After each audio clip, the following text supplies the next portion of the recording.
boiled eggs. You must be yoking, I hear you say. Look, we're just going to do a little quick test. I've had loads and loads of emails about this. From left to right, 2 minutes, 4, 6, 8, 10, 12. Let's have a look at it. Okay, here we go. We've got 6 eggs. Let's get over to the cooker. Right, 6 eggs, cold water, enough to cover them, heat on. And what we're going to do is, once that reaches boiling point, we're going to time them. We're going to go 2, 4, 6, 8, 10, 12.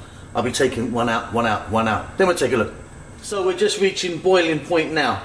So like I said, I'm going to go 2, 4, 6, 8, 10, 12. Every 2 minutes I'm going to take one out. Okay, that's 2 minutes. 4 minutes. 6 minutes. 8 minutes. 10 minutes. This is our last one, 12 minutes. Right, there you go. 2, 4, 6, 8, 10, 12. Now some people would say put them in ice water to make them peel easier. I don't really know about that, to be honest. It kind of works sometimes and not others, depends on the eggs. But yeah, what we're going to do, crack them open, take a look.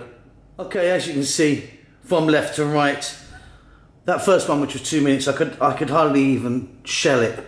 I could hardly get the shell off of that one. 4 minutes, then next, that kind of looks about right really to me. It's kind of how I kind of like my eggs. And then yeah, they just get drier and drier as they go along. Hope that's helped you. See you soon.